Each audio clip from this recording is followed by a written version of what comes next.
What's going on, everybody? Welcome into the Blazers Uprise post-game show here on a Tuesday night. The Blazers go to war, or maybe Blazer fans went to war with Heat fans tonight, and the Heat win, as they should have, 106-96. DeAndre Ayton exits this game with a sprained hand. The Blazers battle, but once again, struggle to reach the 100-point mark. The offense is brutal. Anfernee Simons struggles shooting the ball. And, yeah, Eric, what's going on, man? Hopefully you had a good night. What are your thoughts on this game? How you doing? So Rich called me towards the end of the game. Said if they lose this game, do you care to guess their record? They've played 50 games since Joe Cronin, Chauncey Billups have been in charge post All-Star break. Do you know what their record is in those 50 games after the All-Star break? Their wins have to be in the single digits. 7-43? That is exactly what it is. 7-43. That is a 14% winning percentage, which if you extrapolate that over an 82-game season, that is 11.48 wins, so not even 12 wins in an entire season. Everybody was worried about us being the Pistons, but after the All-Star break, we basically are the Pistons. I think we're worse than the Pistons. Yeah, I mean, I think the Pistons will get more than 11 wins this year. So, yeah, brutal after All-Star break basketball, man. Like, the endings to the seasons are a test of our effort, a test of fans' effort to care. Especially without Scoot, especially without Sharp. The Blazers still had a couple rookies playing today. You know, you got Toumani Camara. He actually does some things offensively tonight, actually scores the ball. On the other hand, you got Chris Murray, has been awful lately, at least shooting the ball. Duaparith, you know, he's a rookie, but he's kind of older. I don't include him with the younger guys, but yeah, man, it's on any given night just hoping that somebody will step up that's not Anfernee Simons, Jeremy Grant, or DeAndre Ayton. Now it seems like DeAndre Ayton isn't going to be there, so now you only have two of those vets left until Malcolm Brogdon gets back, and we'll see how much Brogdon plays to end the year. But yeah, you know, it's nice. Kamara has a good game. He's really the only one that has any sort of impact offensively. And it's kind of just the same recipe to these games. It's the same movie. It's the same story every night. Yeah, Blazers, they actually made threes in the first half. They were 9 of 19 at halftime from three. Got a text from a Heat person saying, "Can you all miss?" And I was like, "Don't worry, dude." Wait until the second half. And sure enough, here we are. We had 56 at halftime. We finished at 96, which means we only scored 40 points in the second half. So there you go. They remembered who they were. It was nice to have a lead on the Heat, you know. Listen, like, I have no problems with Heat fans unless Heat fans have an issue with me, right? Like, there's Heat fans that come after us, like, your GM sucks. And we're like, yeah, we know. We're the one who will call it out, right? Like, we're the ones who had Dames back in the whole drama this offseason, and you know, it's funny to see Heat fans going at us, but given how much animosity we still receive from Heat fans, even though I don't think we should, how much animosity this organization gets from Heat fans, it was nice to actually have a lead at halftime. It was nice to make them worry a little bit. Still had it close going into the fourth quarter. This shouldn't have been a close game, right? The Heat played well yesterday without Jimmy Butler serving his suspension. Jimmy Butler comes back. I mean, I think they played better yesterday than they did today.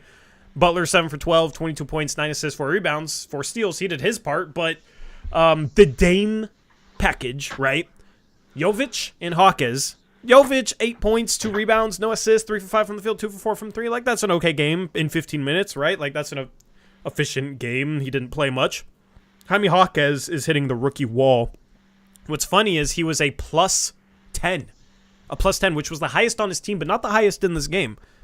7 points, 4 assists, 3 rebounds, 2 for 5 from the field, 1 for 2 from 3 in 29 minutes. Didn't really do a whole lot, but plus 10, right? The highest plus minus, by the way, was DeAndre Ayton in 19 minutes. You know, 14 points, 12, he was a plus 14 with 12 points, 10 boards, 2 assists, and then he goes out with a hand injury. Do you think this might be tanking. Like, what are your thoughts on that? It's getting a little weird. You know, this is the time of year where I feel like we start to see things like this. If you're referring to Ayton, no, he fell on his hand. It would definitely hurt it. Okay. So Ayton, 6 for 9, was playing good. If he stays in this game, the Blazers might win. Anfernee Simons plays 41 minutes on a 10-point loss. Eric, 10 for 26, 4 for 11 from 3, 26 points, 4 assists. Jeremy Grant, 7 for 15, 24 points. So Grant, decent shooting night. Had 6 assists and 7 boards, 3 steals. He filled up the stat sheet for once. But where do you want to start? Who do you want to go into first? There's definitely some performances that we can talk about. I guess let's just start with Anfernee. Yeah, so 10 for 26, what were your thoughts? He shot pretty well in the first half, had a really nice first half, and then just went ice cold in the second half. And unfortunately, it's another bad shooting game for him, 26 on, 26 shots. Yeah, definitely needs to pick it up, but yeah, I don't know. Second half felt just flat by the whole team, you know? Yeah. I kind of want Ant going forward. Like, he's in a tough spot. We've talked about it. I kind of just want him to focus on trying to make the right play every time and not worrying about the result, because at times it feels like he knows the offense is struggling. The guys around him have struggled to make shots for weeks now, and it feels like maybe he tries to force things a little bit, which he should be aggressive. He's a gifted scorer, but I think at times maybe he's trying to be a little too aggressive, trying to put the offense on his back. I can't really blame him, but the best thing for him to do, it might not be the best thing for winning games, because he probably has to have a super hot, aggressive night in order for this team to beat a team like Miami, but I just want to see him focus on trying to make the right play, whether that's a pass. The thing is, a lot of times, with no shooting around him, the right play is going to be kicking out of a triple team, kicking out of a double team, hitting Chris Murray in the corner, you know? And even if he's 0 for 5, just keep making the right play. Keep hitting him if he's spotting up. Because, you know, defenses leave a lot of players on this team. And for good reason, because there's a lot of players on this team that struggle to shoot the ball. But I just want Ant to focus on making the right play, because long-term, as he gets better players around him, the right play will be better for team success, because he'll be kicking out to guys that can actually shoot the ball. Yeah, I don't think he is necessarily making the bad play. I mean, there's a couple times in the second half where I felt like he dribbled a little too much.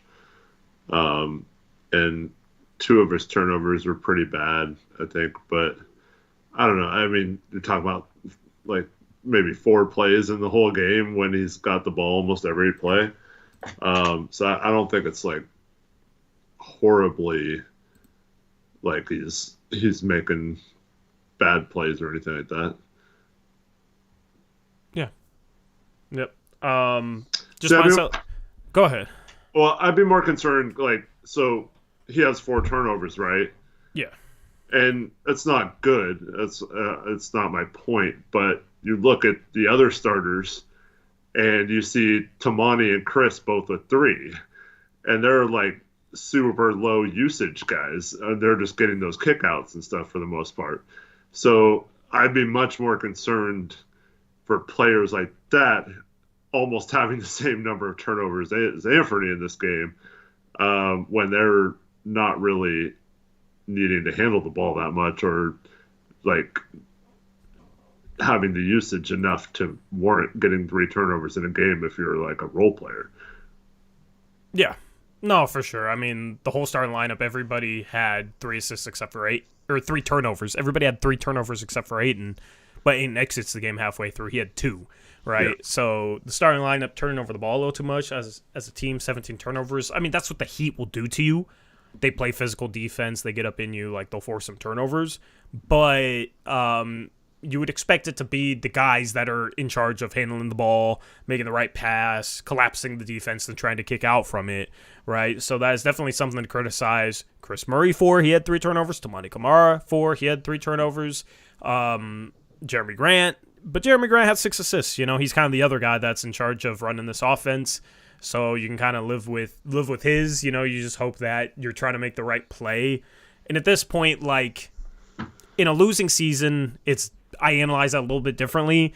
If this team was trying to, win a championship right now and was trying to battle for home court advantage in the West, and it comes down to you have to execute, right? But for the rest of the season, man, it's just try and make the right play. Try and make the right cut. Try and do the right thing. I don't expect with some of these lineups that the Blazers are throwing out there that's going to be too good on some nights. Trying to make the right play doesn't mean you're actually going to execute it. But that's just kind of where I'm at with Ant. That's not a criticism of him because he's in a very tough spot, and most of the time I feel like he's not necessarily forcing things that he shouldn't be, right? It's just for him, I don't want him to be in the mindset of like he has to carry this offense to try and scratch and claw out wins when wins don't matter right now. And I think it will be better for him to just continue to try and focus on making the right play, even if he doesn't trust who he's passing the ball to. Yeah, I also felt like, 2 of his 4 assists, one was a lob to Ayton, the other was like a nice zip pass from pretty far away to Ayton for an easy lay-in.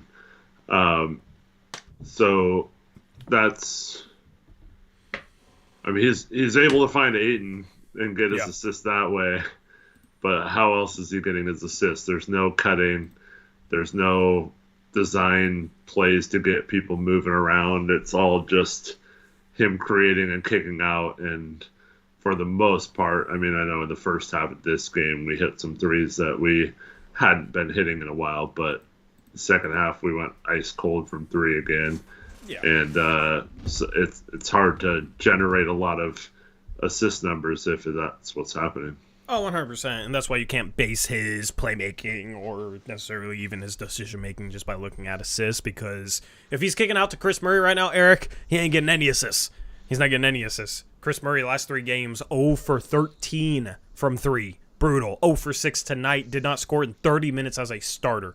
It's not good, right? So Ant hitting him with the way he's shooting right now, Ant's not getting assists. It's still the right play, though. And if Chris Murray can't develop into the shooter that he needs to be, then there will be somebody new in his spot. The thing is, his spot's supposed to be fringe rotation player, rookie, but right now he has to start. So listen, if I was in Ant's shoes, I would not trust kicking the ball out to Chris Murray right now. I would maybe trust Toumani Camara a little bit more shooting the ball right now because he's in one of these good stretches. He's 2 for 2 from 3 today, but earlier in the season, I would have had no trust in Toumani Camara hitting a 3 either. But once this team is good, either like Toumani Camara, maybe Chris Murray are going to be better and more capable of hitting threes and more worthy of trust, more worthy of that kick-out pass, or in order to get better, they're going to have to get different guys in there. So that's just kind of where I'm at with Ant. Not a criticism of him, but I would like to see him, even if he doesn't trust, it's not going to result in a ton of assists when you're kicking out to guys that can't shoot, but just continue trying to make the right play. That's only going to be the best thing for him long-term. And he's got to figure out either how to get fouls or to not throw up crap thinking he's going to get calls. Because, it's been pretty much the whole season he hasn't gotten a lot of those calls. And I don't think that's changing anytime soon. So he's going to either have to adjust or find a way to accentuate the contact more or something. I don't know. But, as of right now, he can't just keep driving in and expecting to get bailed out by a call that's not going to happen. Yeah, and that's the thing is, if defenses were worried about shooters and then scrambling last second to try and help, it's a little easier to draw fouls.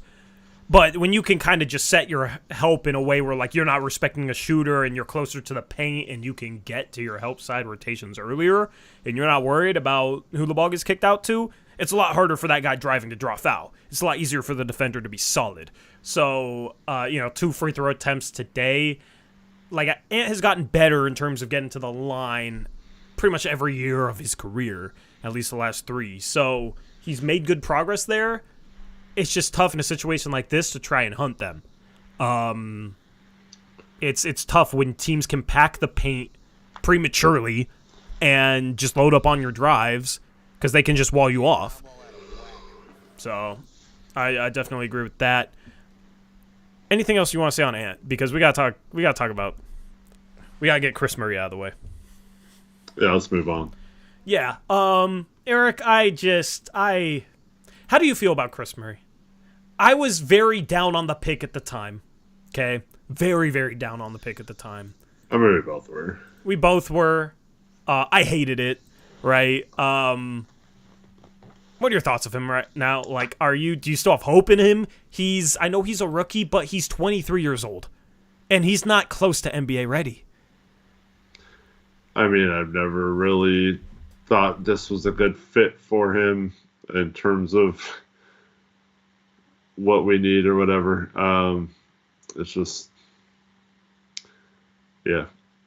It's kind of one of those situations that it is what it is. I think he plays hard. I saw him do a couple of things that were really impressive on defense, but it doesn't really matter if you're not able to make a shot or come close to hitting a shot. Yeah, 100%. I mean, and that's the thing is, at some point he has to hit shots. No matter if it's not a good situation for him or if it's a great situation for him, he was supposed to be a shooter. And he struggled his last year at Iowa, but he took some tough shots. And the year before, he shot like 39% from behind the college three-point arc. So there was hope that he could come in and be like a 36, 37% three-point shooter, knock down some threes. He's just not a good shooter. Like, I don't think his form's good. I don't think, like, it's not super fluid. He gets open threes. The problem is his shot's slow. So a lot of times he's uncomfortable shooting the ball, I feel like, even when he's wide open. That first three he shot that got blocked by Jimmy Butler, he caught that ball wide open, Eric. It was a great defensive play, but like he has to get that shot off quicker. But it's a set shot. He doesn't get much lift. It's not a one-motion shot. It's not a pure one-motion shot. It's slow. It's tough to get that off in the league. I think that's part of the reason why he was a better college three-point shooter and it hasn't translated to the NBA. It's the same thing we talked about with Trent Watford, where Watford, when he had all the time in the world to like set up and shoot the ball, was a decent shooter. The problem is his shot was too slow, and in the NBA, you don't have that much time. So he'd get sped up. It didn't feel natural to him, you could tell, and he missed threes. It's kind of the same thing with Chris Murray. The problem is, though, even when he does have time to set up, he's still not making threes. And for a guy, if he was 19, fine. Okay, you say, okay, well, he has time to figure it out. He's 23, bro. He's 23 years old. Like, he doesn't have the same amount of time that Scoot Henderson does, that Shaedon Sharpe does. He's almost Anfernee Simons' age. Okay, so that's the thing with Chris is, like, you draft a guy that's 23, you expect him to come in and, like, be able to do something well right away. The thing he was supposed to do well right away was shoot the three-point ball. I know he's solid in a lot of areas, but my biggest concern was, like, he's not good enough at anything. And right now, that's exactly how I feel. If he was knocking down threes 38, 39%, then, like, the other areas where he's solid and provides some value is okay, cool, right? Like, serviceable. You can maybe play him as a ninth man in rotation, eighth man. The problem is, he doesn't have much ceiling. The problem is, he wouldn't even be playable on a team that's not tanking right now. And he's 23 years old. And it's because he just literally can't shoot the ball. He's shooting like 30% from three. So I thought it was a bad pick at the time. I hated the pick at the time. But even I thought he would be shooting the ball better than this. So I'm just all the way out. I just think at this point, I'm sorry, but it was a terrible pick.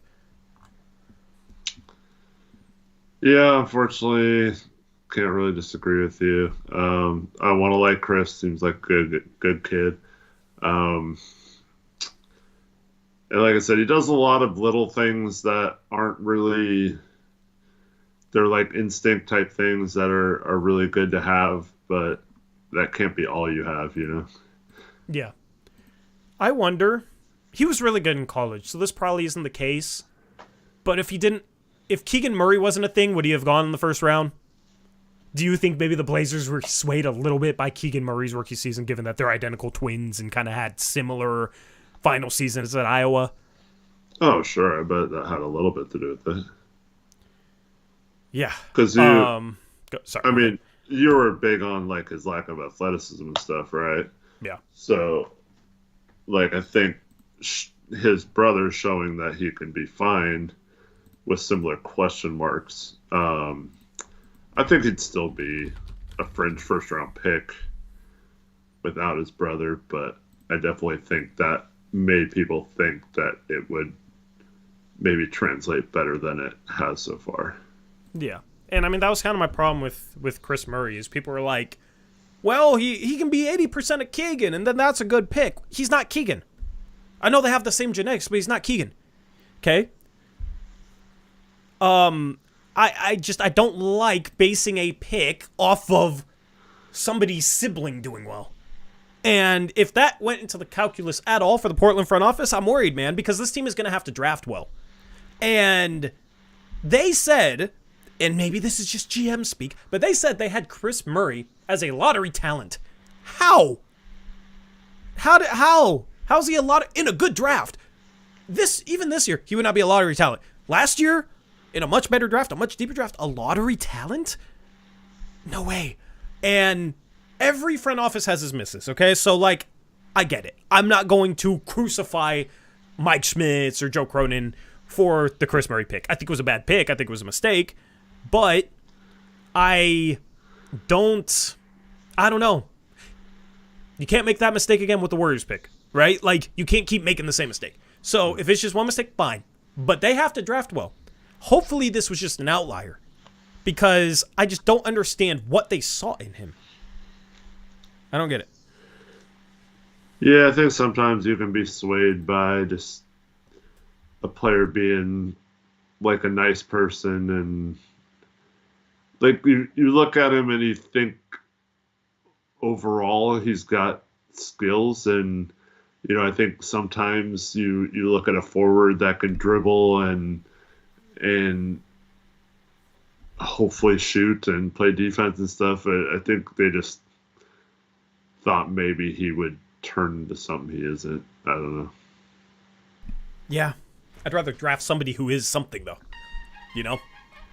And that's where we're going to take a look at our top 20 big boards. I'm excited. I put together special graphics for it. We're going to take a look at our big boards and talk about philosophy and stuff, and this kind of conversation will tie into that in a bit. The only thing I'll say, though, is, he did take a huge jump his last year in college, going from secondary role player to the guy. Yeah. But, we're only a season removed from that. It's not like it's been several years and he's not shown anything since then. He still, I think, has some ability to get a little better. Yeah, my thing is just, like, his dribble drive game didn't really translate to the league, in my opinion. It's not like he can't make a nice move and get to the rim and use his body, whatever, but, like, he relied a lot on his size and being bigger than a lot of guys guarding him in college. It was rare that he beat quicker defenders off the dribble and, like, got past them. And in the NBA, you're going to be guarded by quicker defenders. You got to be able... If you're a guy that is more than just a basically spot-up three-point shooter and maybe can make a solid fundamental play, you got to be able to beat somebody off the dribble. And that's where, like, yes, he was really good in college, but he didn't beat anyone off the dribble in the way that I look for guys, for me having faith in guys being able to do it at the NBA level. And you see him when he dribble drives in the NBA, man. Like, he'll get run off the three-point line, and he's a little robotic. There's times where he can get to the rim. There's times where he make a solid play. But, like, I don't trust, especially with him being 23, 24 in August, I don't trust for him to ever be somebody that's, like, ever going to consistently be able to beat guys off the dribble, or if he gets run off the line, consistently make a scoring play. Right now, he's like, okay, he'll shoot threes. He'll, like, try and get, hustle buckets. Like, he'll cut, right, put back, whatever. But then everything else is, like, he's driving to pass. And right now, you got too many guys on this team that don't shoot threes well and drive to pass. He's going to be back next year because he's on a rookie contract, so that second year is guaranteed. But if he doesn't massively improve, I wouldn't be surprised if they just say, we missed this, and cut bait and not give him that team option, because he's going to be 25 going into his third year. And if he's not an NBA caliber player by then, what's the point in keeping him? Yeah, but I do think... I think that's a little harsh. You can tell he's still trying to figure out how to fit in and, like, not mess things up and stuff. And now it's causing him to be a little slower and make more mistakes out there. But I do think it's a little unfair to expect him to be, like, this perfect player in his rookie season when he hasn't really played that much up until now. Yeah, but I mean, he's shown me everything I felt before he got into the NBA. You know what I mean? This is exactly what I expected. So, I don't know. Maybe it's a little premature, but this is exactly what I expected. I had serious question marks about his shot. The thing is, it all comes back to his shot. All that extra stuff, whatever. Yeah, his shot's been brutal. There's no question about that. Yeah. He has to speed up his shot. Is he capable of speeding up his shot? It's crazy that I have more faith in Scoot right now as a three-point shooter than Chris Murray. But why? I mean, you just blindly think that certain people can fix their shot. Why don't you think Chris could fix it with the right coaching and stuff? Because a lot of guys that I feel like can fix their shot, it's because they have good flow into their shot. Like lower body mechanics, like energy chain. It's like, okay, maybe a couple things where they got to like tweak, elbow or follow through or something like that. When a guy is so used to shooting the ball so slow, I feel like that's harder to change. Because that changes the entire rhythm of their shot. It changes the entire feel of their shot. So to change that at this point and have them make threes, that's tougher than just like maybe putting your elbow a little bit in or following through a little straighter or whatever. Does that make sense? Yeah, I don't know. I think he's got the base. I think his base is okay. I don't think that's necessarily the problem. Yeah, it's just he shoots the ball still. He shoots a set shot. He doesn't get much lift off the ground. If you're gonna be a guy that shoots the ball without getting much lift off the ground, you gotta get it off quick. Yeah. And see if he works on it or not. His shot just looks kind of stiff too, doesn't it? Yeah, for sure. But like I feel like his legs are fine. It's just, yeah. Yeah, I mean he's square. Like he has good balance. It's not a problem. But yeah. Taylor Packer, it's a miracle, man. It's a miracle. I don't know, man. I mean, I expect Chris to play in Summer League. It'll be interesting to watch him in Summer League to see if he can kind of look like how he did at Iowa. I just don't have faith. I don't have faith. And if he can turn it around, he can prove me wrong. He has a great opportunity to prove me wrong. He's going to be playing for a tank team the rest of the year. He's probably going to get minutes. But my goodness, man. You got to shoot the ball better. You gotta shoot the ball better than this. It's just, that's the one thing you're supposed to be able to do.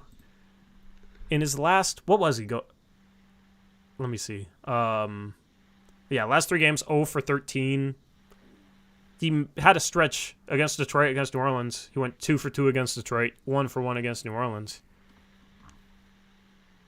But yeah, he's just way too inconsistent. On the season, Eric, he's shooting 28% from 3. Yeah, not good. And he's 12 for 22 from the free throw line. Small sample, but that's 54%. Like, what did he... Let me look up what he shot from the free throw line in college. I'm curious. College stats.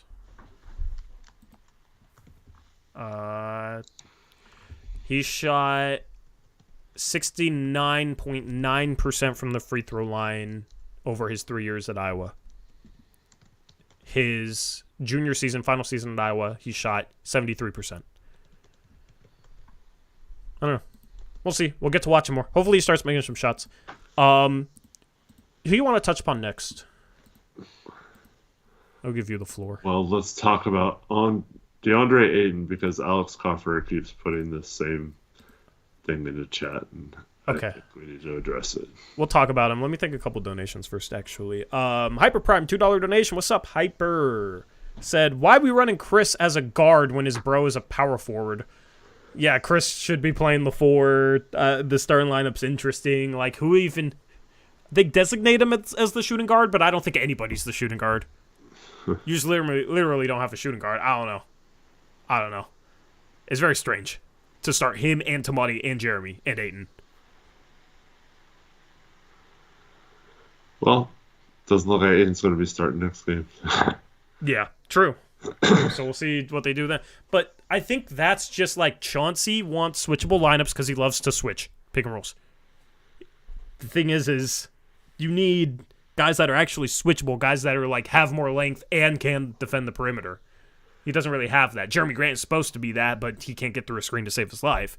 So this offseason, Eric, if we're going to keep Chauncey Billups long-term, I think Cronin has to give him guys, kind of like Tamani, because Tamani can defend the perimeter, has some length, right? He needs more guys like Tamani.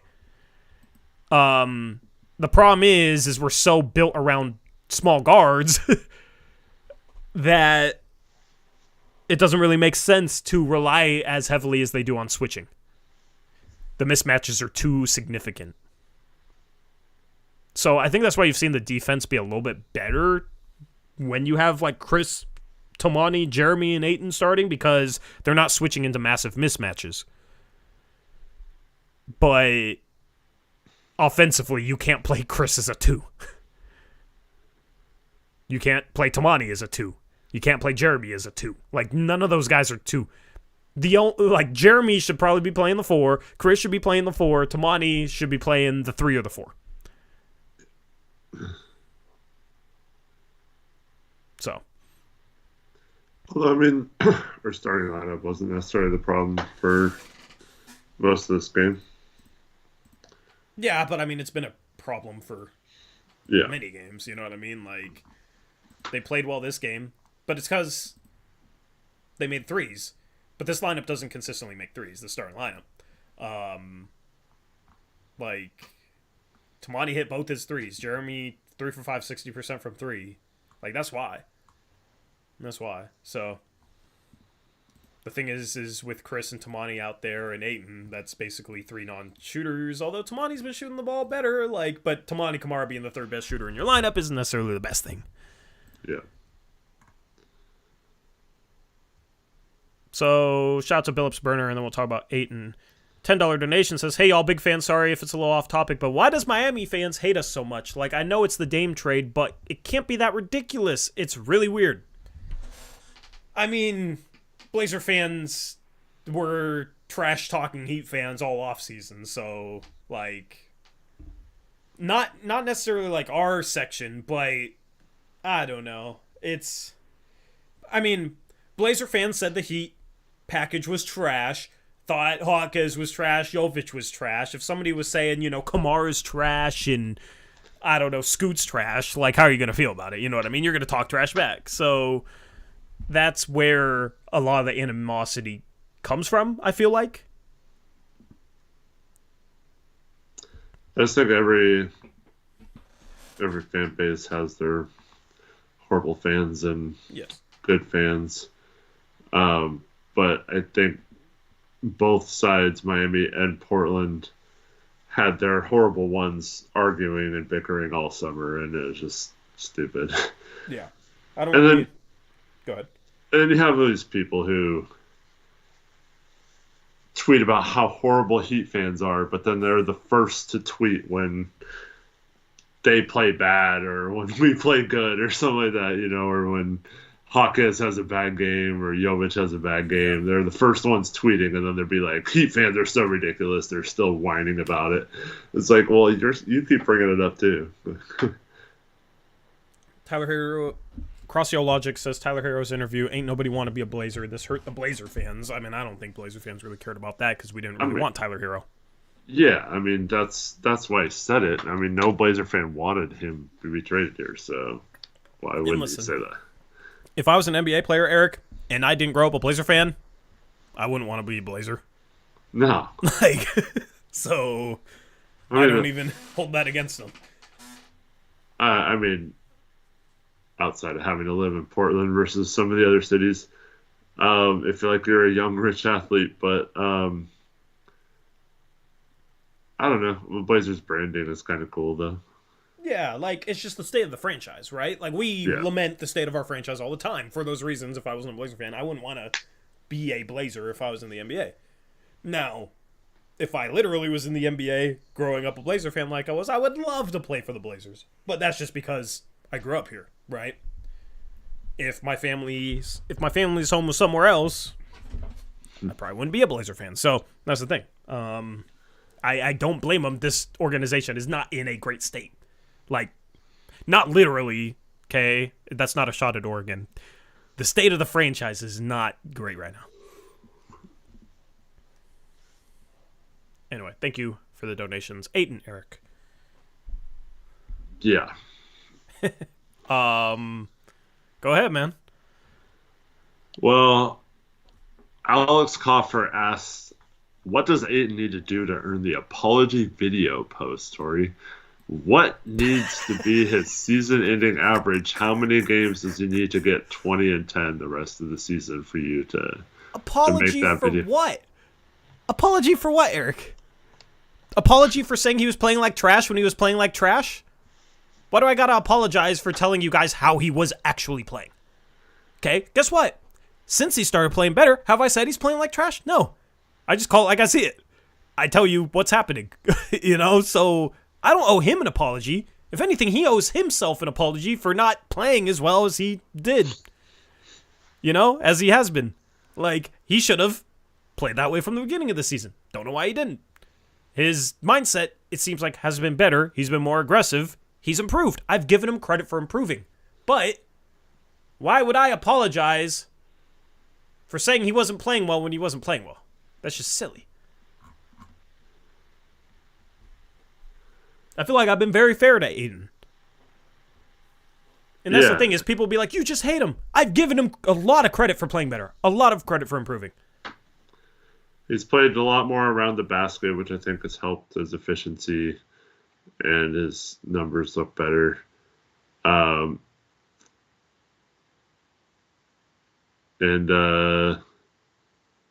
But here's the thing, though. The Blazers are trash. They're really bad. So we were not going to know. I mean, he could average 50 and 20 the rest of the season. It's not translating to wins, and it's not. There's no pressure on him right now, and we know with Ayton, it's going to come down to me. I've never doubted that he could put up numbers in the regular season. Heck, he did that in Phoenix while complaining about not getting the ball and stuff like that. He still put up better numbers than he has in Portland this year. My thing is, when it matters or when it comes to impacting winning, will he be able to handle that pressure? And it's something we're not going to know for a while now with Portland, as long as it's on Portland's team, because I don't think we're going to be contending for a while. So, which is fine. It's just I don't think we know what's going to happen when you miss a defensive assignment late in the game and get chewed out in a film session, because we don't really have that kind of stuff right now because it doesn't matter. Yeah, 100%. This guy was trolling. He says, nah, you've been fair. He has been trash. I was just playing, wanted to see if I could get a video out of you. I will never, ever make an apology video for a player. Ever. I'll maybe say I was wrong about somebody if he pans out, if I said he wasn't going to pan out. But doesn't mean I owe anyone an apology, because at the end of the day, no one's ever going to be right about everything regarding the game of basketball. Doesn't mean you got to apologize for it, So that's funny. Well, a lot of the criticism, too, is, stupid things he says. I mean, we've talked about this before, but you can't say your coach is the problem or Chris Paul and Booker weren't fair to you or whatever. You can't say those things and then also say you have nothing to prove for your new team. What are you talking about? You have everything to prove. You're trying to prove that you weren't the problem in Phoenix, that it was them that was the problem.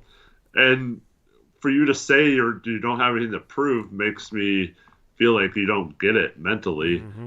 And so that still will always scare me, no matter how well he plays, because that's the Ben Simmons thing when we were talking about trading for Ben Simmons. It's change of scenery might have done him well at the beginning of that season. Maybe he doesn't have the back issues or whatever, but no matter how well he could have averaged a triple-double and shot like 100% from three on 10 shots a game.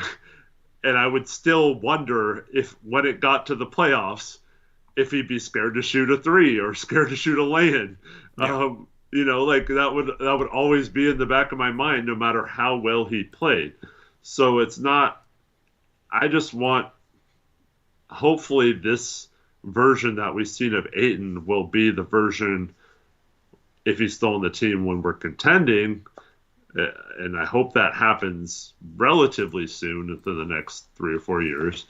But I'm going to have a hard time being like, oh, Ayton's dominant now. He's dominating and he's a top 3 center or something. Like I'm going to have trouble saying those kind of things or thinking those kind of things until we get into a situation where he really has to put it all out there and earn that respect, Yeah, 100%. And here's the thing. He always has stretches like this. Honestly, his good stretches in Phoenix are even better than this. Okay? And Phoenix fans, what they've said is every time Ayton has a stretch like this, where he plays like this, he reverts back to kind of how he played at the start of the season.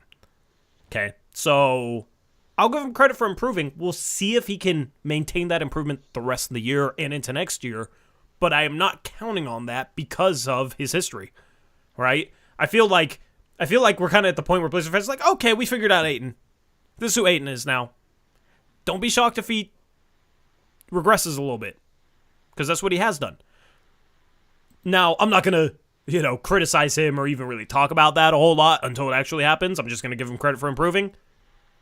But despite the improvement on the season, he's still shooting the second worst efficiency of his career, 58.5 true shooting percentage. Next highest is 60.8. Okay, that's not efficient. He has the highest turnover percentage of his career, despite having the next to pretty much his lowest usage rate of his career. So he's turning over the ball. It's not like he has a higher assist percentage, fourth highest out of his career. Rebounding is about on par. It's not like he's taken any sort of step at all. He's playing better lately, but still, even if he played like this the entire year, I still would think he's a bad contract, Eric, to be honest. But he has been playing better, and I give him credit for improving. I would love to see him try and become something more. And that's where I'm just kind of baffled as to why we are like one of the worst three-point shooting teams in the league. He apparently works on threes all the time. We'll work on them before games and won't shoot a single three. So there's still some things that baffle me. There's got to be some there. Is it mental? Is it Chauncey? Are they not letting him? Or are they not wanting him to? I don't know. They're not letting him, why? Why did you trade for a guy if you weren't going to try and grow his game? He was, given his production in the past, he wasn't worth a max contract. So if you're trading for that contract, the logic should be you're going to try and make it so he's worth that contract. You're going to try and bring something new out of him. So if they're telling him not to shoot threes, but he's working on it, why is he working on it if they're telling him not to shoot it? Like, it just doesn't make sense to me. It doesn't add up. Yeah, I don't know. Eric Olson says, Tori, I want to see him build on this. I want to see him add. Absolutely. Absolutely. I'll give him credit for improving, but I want to see him try and grow his game. I want the coaching staff to try and force some growth out of him. That's the thing. We get him and people are like, oh, he still has potential. He still could be better. He's still young. Okay. Well, it's being young if you're not improving. If you're not adding things to your game. So that's kind of where I'm at with him. I'm happy that he's playing better. It doesn't make the contract as bad. I still think it's a bad contract. I still wish he would add things to his game. Yep. Completely agree. I don't like players that. I mean, this was a fan narrative, so I'm not saying this is him or I'm blaming him for this, but how many times did we hear in post-game shows when he was playing bad, oh, they need to get him the ball more. He needs to get more shots and stuff like that. Yeah.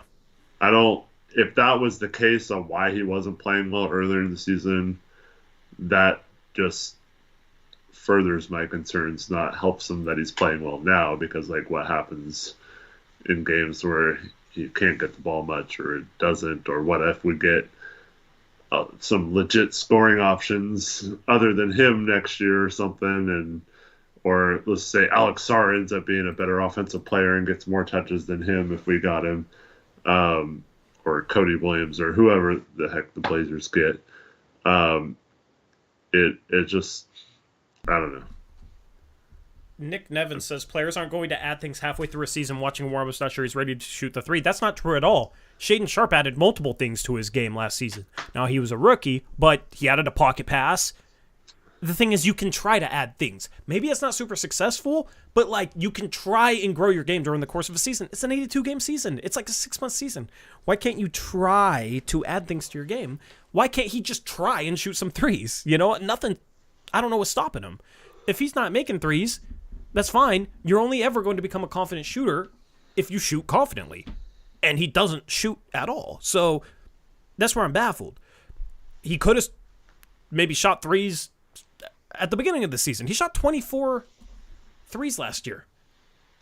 It's not like he hasn't shot threes. He shot a three almost every 2 games last year. He shot 0 in 39 games. Not only did he not add a 3-point shot or try and add a 3-point shot by just trying to shoot more of them, he's regressed. He doesn't shoot any. That's why I'm wondering if there's some sort of, they don't really want him to for some reason. I don't know why. They let Nurk shoot threes. Yeah. Well, maybe that's why. But Nurk became a 36. What did he shoot his final year in Portland? Like, after seeing Nurkic become a legitimate 3-point shooter, unfortunately, this year he hasn't been legitimate. But last year, Nurk was shooting over 2 threes a game and shooting 36% from 3. Yeah. And I think Ayton has better touch than Nurk. So I don't understand why they would let Nurkic shoot and then actually see Nurkic become, in his final year there, a 36% 3-point shooter. Then they trade for a center who's a better mid-range shooter than Nurkic, has better touch than Nurkic, and then say, yeah, we traded for you on a max contract. You're just going to be a little less version of the player you were before, even though that's a bad contract. Why wouldn't you bring him in and try and do the same thing with him that they did with Nurkic? I don't understand that. It's so confusing. I wish somebody would ask him why he doesn't shoot threes. Yeah, and for those saying that it's hard to incorporate that in the middle of the season, I know for a fact going back to Arizona, that's always been something Ayton's been working on, is 3-point shot. Yeah, it's baffling. Adam Smith says, if he shoots none on a bad team, seems like he may be afraid of failure. I mean, the whole team is failing. Like, that's where you gotta, if that's the case, you gotta have a better coach in his ear saying, I don't care however many you miss. Do not care however many you miss. We can't shoot anyway. You know what I mean? You are a knockdown mid-range shooter. Shoot these threes with the same confidence that you shoot mid-ranges with. Because he shoots mid-ranges with so much freaking confidence. Yeah, but remember the point, I don't know if this is before the season or after that started,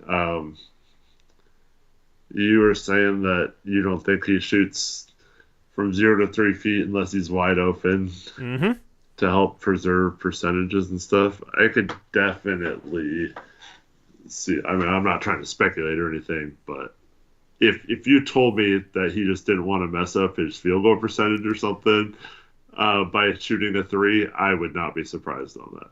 His field goal percentage isn't good in the first place for a center. You know I mean? It's good considering all he shoots is jump shots for the most part, you know. I mean, if it has improved over the last few weeks. If he's making decisions about his game to cater to the casual fan who only cares about field goal percentage, then that's ridiculous. But also, I mean, maybe it's him personally that cares. Yeah, no. I mean, but I'm not saying that I doubt you. I'm not saying that I doubt you at all. Like, I'd be surprised.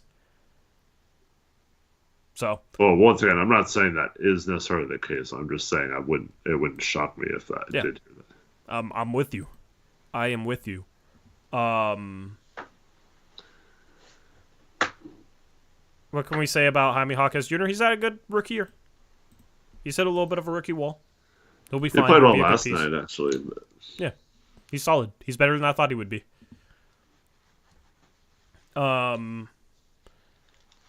His shot is so good, no way his 3 is bad. The thing is he might shoot the ball a little too flat from 3.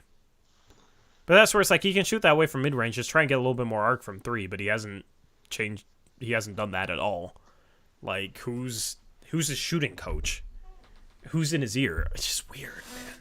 So there's still some things with Ayton that I wish would change, but he has improved, so I've given him a ton of credit for that. A ton of credit. I think I've been more than fair to him. Unfortunately, he hurts his hand. We'll see how long he's out, Eric. Probably the rest of the season, knowing us. Smartmaster says Ayton's currently 8th place all-time in field goal percentage. So that may be why he's not shooting threes. I don't... really? He's career 59.4%. That's 8th all-time? That feels inaccurate. Does that feel inaccurate to you? It feels inaccurate, but at the same time, I mean, almost 60% is pretty high. Airmancer says, according to Basketball Reference. I mean, that's just surprising to me. That's surprising to me. But then again, you got a lot of centers that shoot threes now, so you're going to have less.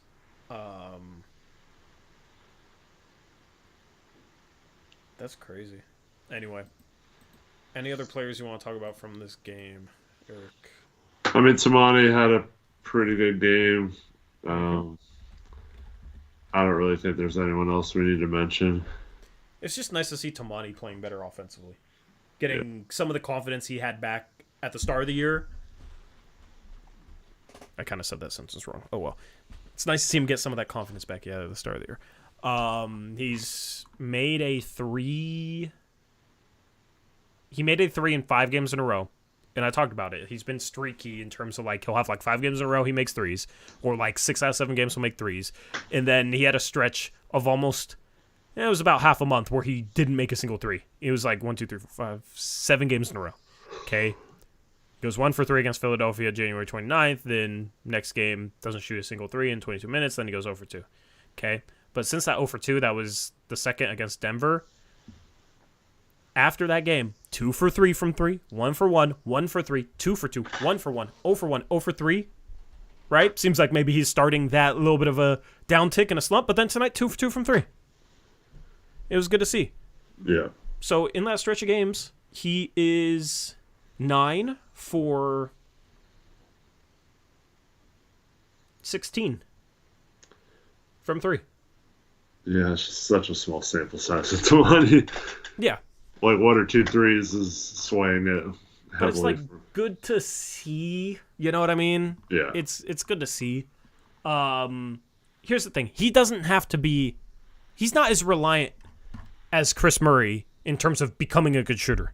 Because he's better defensively. He's a little bit more athletic. Like,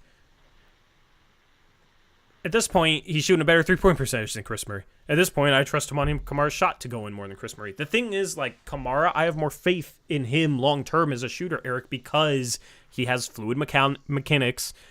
He gets the shot off quicker. He has a higher release point. His shot translates better to the NBA. He's never going to be like an off-the-dribble three-point shooter, but he doesn't need to be. So that's where I have more faith in his shot.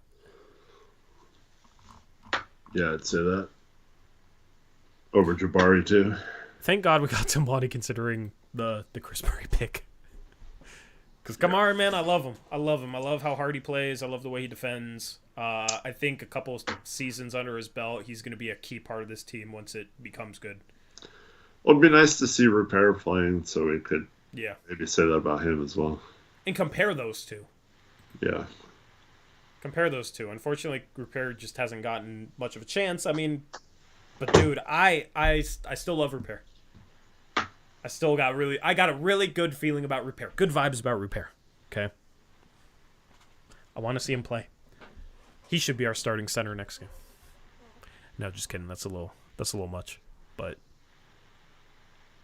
we're going full Toronto Raptors. Full Toronto Raptors. It's nice to see Thibault actually do something offensively that was good.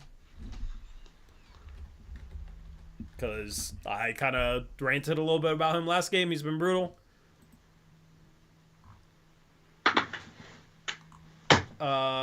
Jabari just... I don't know, man. Jabari just hasn't been playing as well. Do you think there's a reason for that, Eric?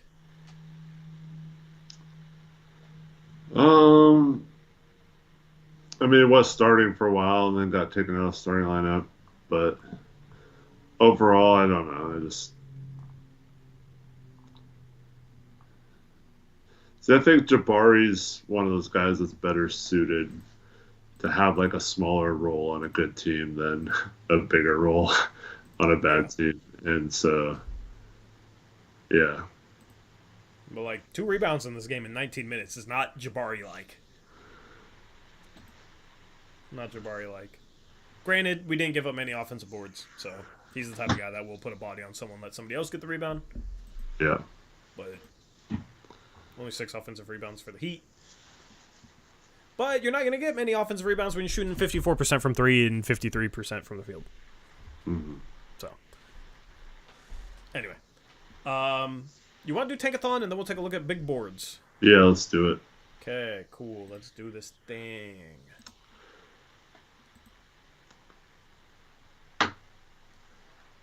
If my software doesn't freeze. There we go. Alright. So right now the Blazers still in 5th because Charlotte lost today as well. So the Blazers are still a half game back of the Hornets, but they're tied in the win column. Blazers lost 9 in a row. It would be the biggest losing streak, except Washington has lost 12 in a row, and Washington is tied with Detroit, Eric. Crazy. Should have been saying we might be the Wizards. Don't be the Wizards or the Pistons. And the thing is, like, Avdia's been playing great. They kept Kuzma for whatever reason. If we were Wizards fans, we would have probably ranted about keeping Kuzma. Yeah. Like, I don't know why they kept Kuzma. Trade Gafford, but not Kuzma. I mean, okay. Maybe crazy time. I don't know. I wouldn't want to trade any of our 3 young guards for Avdia, but I would love to have Avdia. And Washington needs a guard. Like a long-term guard. What are you talking about? They have Poole. Exactly. Exactly. So, I mean, they would probably rather... They need a point. I wouldn't want to trade Anfernee for Avdia, but man, Avdia has taken an offensive jump, Eric, and he's been a good defender. He looks really good right now. But it's for a bad team, but he looks good. Yeah. Man, Carter Dick, why'd you have to? What'd he do? I'm not even looking. Why do you have to open up that? Seeing Jaime, or member message from Carter Dick, seeing Jaime and Jovic this season, do you guys think the Heat trade for Dame would have been better? Next question. No, I won't answer because you're a member. But I don't know, dude. I don't know. It just depends on where the picks are. If the Bucks picks are really good, then that trade is gonna be better. If the Bucks and Celtics picks are all late first, then the Heat package probably would have been better. Because at least you would have gotten Jaime Jaquez long-term, which is a better long-term piece than the Blazers got out of the entire trade. Yeah. The thing is they got to get that long-term piece through one of the picks. The thing is the Heat trade comes with picks. So that's where it's if you're cashing out on picks and if you're able to cash out on Brogdon, that trade could end up being better, but it is certainly debatable. Yeah, and this was always contingent on them getting a first for Hero and maximizing their offer elsewhere. But yeah, I don't know. I mean, they could have potentially gotten us more than we got in terms of just picks quantity. Yeah. But the quality is still something that's going to take hindsight to match. But Also, with hindsight, Dame's not there, so everything's different if Dame gets traded to the Heat. But, yeah, I don't know. Yeah. I mean, this Warriors pick was looking really juicy earlier in the season, but it keeps falling down the draft order. It is now in 14th, Eric, because they won a game. The Lakers lost a game. The Lakers are 7-3 in their last 10 games, but are losing ground. I mean, they're gaining ground on Sacramento, but they literally fall a spot because Golden State's 8-2 in their last 10. Yeah. So there's enough intriguing players that I still like that pick, and we'll take a look at our big board. But man, Golden State's only 3 games behind Sacramento, which would make their pick 20th. So they're legitimately further away from 12th right now than they are from 20th. Dang. This pick really has a really good chance of being late teens. Yeah. And maybe even better because they've been playing great. Yeah. They've turned it around. So, I mean, it'd be nice going into lottery day, like, these odds, you're pretty much getting the pick. That's kind of the one benefit of it, but, man, I always trust Golden State to figure it out, Eric.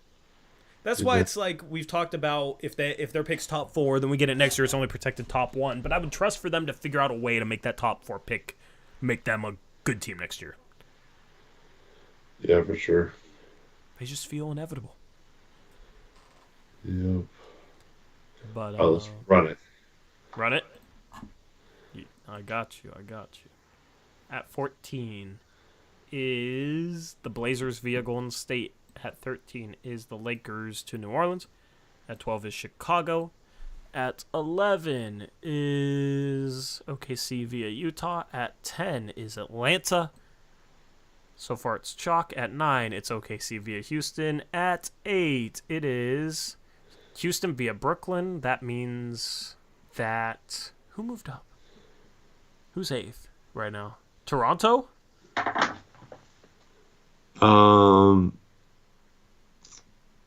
Did you say Houston to OKC? Yeah. Whoever Atlanta? was 8th. Yeah, I said Atlanta. I don't know. We'll find out, I guess. At 7 is your Portland Trailblazers. 8th is Toronto, San Antonio. So Toronto keeps their pick. It's top 4. The Blazers get screwed. They pick 7th. 7 and 14. We're literally the Golden State Warriors from when they drafted Kuminga and Moody. So that's kind of funny. At 6 is the Detroit Pistons. They're so bad, and they don't even get worse odds and fall all the way to 6th. That's kind of funny. Which means that 5th is also Washington. So you got Charlotte, Memphis, Toronto, and whoever the other team is. I don't even remember. At 4 is Memphis. At 3 is San Antonio. At 2 is Toronto. And at 1 is Charlotte. Charlotte gets the number 1 pick. I don't even care to talk about the scenario because who knows who we get at 7th, like, whatever. Anyway. Now let's take a look at our big boards, Eric. All right, let's. Here is... Hopefully you guys like these graphics, too. Here is... What's up?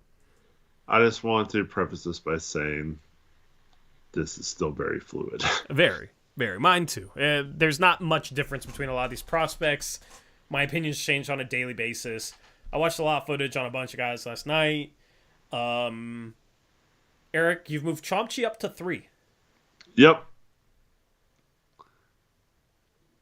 Love Chomchi.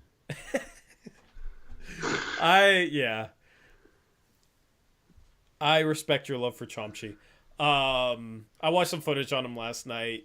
He's skilled. He's raw. I don't know. I like that he can pass. I like that he can shoot. I like that he has size. I'm still kind of figuring out how I feel about him. But to John Salon at 2, you like your French guys. Well, not Risache. We're both lower on Risache. Okay. Why are you a little lower on Risache? Because I feel like I've talked about it, but Why are you a little lower on Ricochet? I just don't like his defensive upside compared to Cody and Tajon. Yeah. Is all. And his shooting, I still have questions whether it's going to translate to the NBA. Yeah, because he's not the best He's not the best free throw shooter. I don't understand people throwing him in as like the top prospect because I don't think he's going to be that level of creator where you'd take him number one. Like, I'd rather take Cody Williams because I have faith in his creation ability and he's shooting the three well, just not on volume.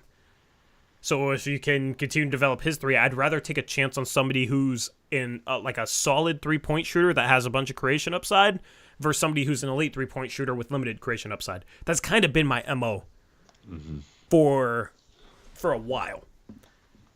It's hit or miss at times. Sometimes I discount guys a little bit too much in terms of like not believing that they can create. Brandon Miller maybe was that guy a little bit last year, but I would have had Brandon Miller much higher than Ricochet in terms of faith in him being able to create. Like, I just don't see it with Ricochet. I like Stephon Castle, man. He's shooting the three ball like 38% his last, I don't know what it was, like 7-8 games. He looked like he had a hitch in his shot earlier in the year. It looks like that's getting better. And the pace he plays with, the size, the skill, can shoot a mid-range, like kind of crafty. I like that. I feel like he maybe is getting a little bit too slept on right now. Yeah, that's fair. I like Castle too. I don't know. It's hard to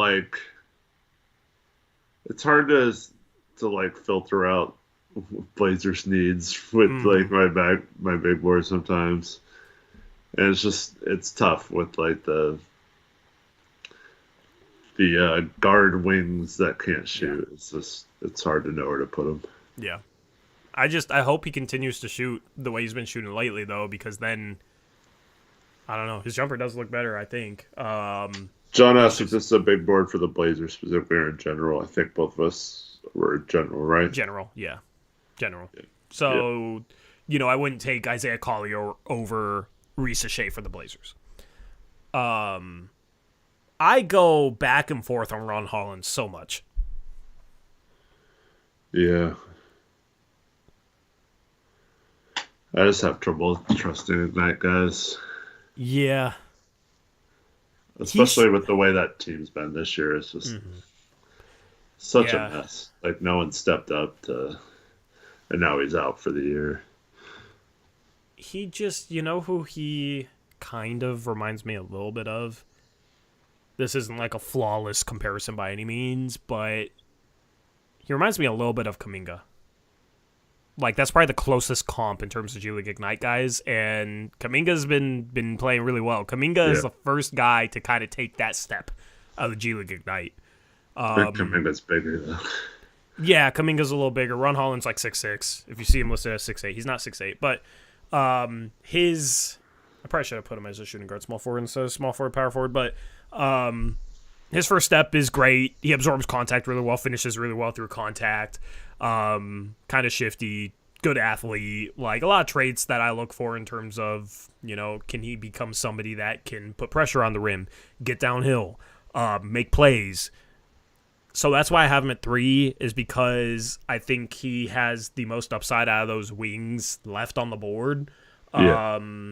And at the top, in the top 3 to 5 picks, I'm just swinging on upside. There's not a chance that you don't have many chances to swing on upside. This year might be a little different just because there's not a ton in this draft, but that's kind of where I go back and forth with Ron Holland, because he has serious question marks. His shot's a question mark, but really good first step.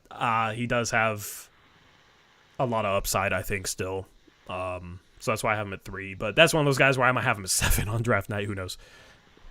Yeah, it's tough for me, too, because he's one of those guys where if he ever figures out his jump shot a little bit or how to score a little better, like, I could definitely see him, 5-10 years from now being like, man, why did so many GMs outthink the room with that one? He was number 1 heading into the season.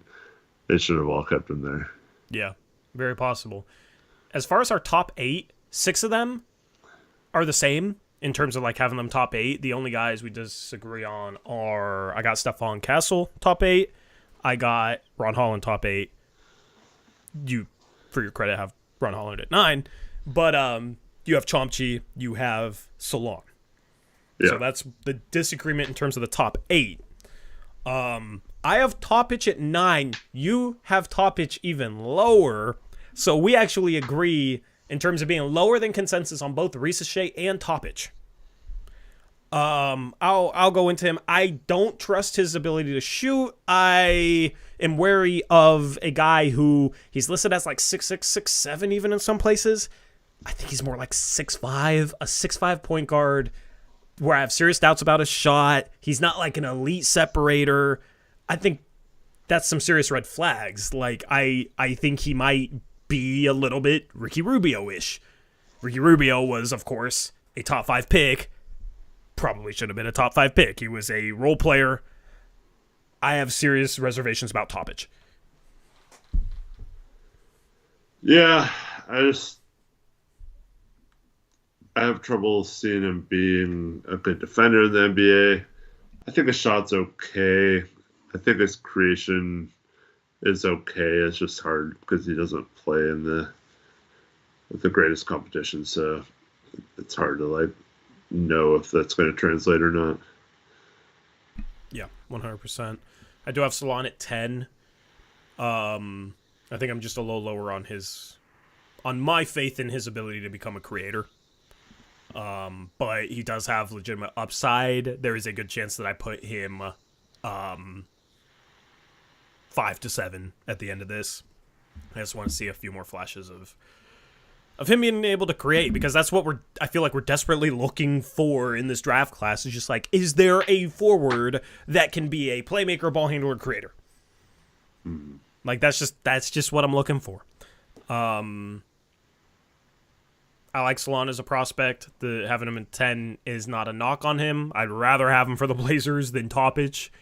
Buzelis I have a little higher than Salon because I think right now Salon's the better shooter, but I feel like Buzelis is just underachieving as a shooter right now. And I have a little bit more faith in Buzelis being a creator. His ball handling ability is better right now. That's just kind of like the difference for me is I have more faith in Buzelis as a creator, less as a shooter than Salon. But for that, since I'm valuing creation, I have Buzelis a couple spots higher. Yeah, I think Dejan's creation's being slept on. I think he'll be fine. Yeah, that's one of those things that's going to be a big determiner in terms of is Salon like a role player shooter or is he potentially a star? He has that potential because he has the body, he has the shooting ability, he moves well. So, if he shows more flashes, I might have him top 3 like you. So as we said, this thing is very fluid. Let's look at 11 to 20. We got 1 through 20. Okay, 11 for 20. I'll preface this by saying there is 3 names in this range for me. One of them's not going to be a surprise because I talk about him a lot, but like would count as being much higher on him than consensus. And a couple others, Eric, are surprises. So let's show it. I'm actually surprised that he was one of your guys wasn't top 10. Tyson? Or Connect? Connect. I'm surprised wasn't your top 10, but Tyson, I knew it was going to be close. Yeah. Connect I got at 13. I'm very happy with like the top 13. Like 12, 13, like I got Reed Shepherd at 11. I got Jalen Tyson at 12. Connect at 13. The other 2 names, I've liked Dylan Jones. I just like Dylan Jones, man. And then I got Jameer Watkins at 20. You got Deron Holmes up at 13. I have him at 18, so higher than consensus there. You also have Hunter Salas at 18, which I absolutely respect. Which guys do you want to talk about a little bit? Watched Keshawn George yesterday. I saw him dribble up the court against Duke's pressure and or North Carolina's pressure, not Duke. And then I was like, wow, I was really impressed with his handles. Mm-hmm. and his size and just the growth he's had this season is impressive. I mean, he's one of those guys who could just shoot up this board if he measures well, if he works out well, if this final stretch run, like maybe has a good ACC tournament or something. And so I think he's definitely a player to watch right now. Oh, absolutely. Absolutely. He just he's averaging 7 points per game. He's gotten a bigger role recently. I'm very impressed with he's a knockdown shooter shooting 40% he looks like a legit 6'8", although he has, a lot of hair, so maybe that's helping him look a little taller. Although he's been wearing cornrows lately, I think, so he still looks 6'8". So a guy with that size, he looks like Delano Band, kind of. He kind of does, yeah. But a guy at 6'8" that can shoot the three like him, and then handle the ball, and he can pass a bit, that's intriguing. The problem is he just hasn't done a ton. Yeah, but he's improved a lot. If he just had a few good games, or if that's really who he is. Yeah, so I was looking at just his game log earlier today, actually, and he's just back and forth. He's not consistent.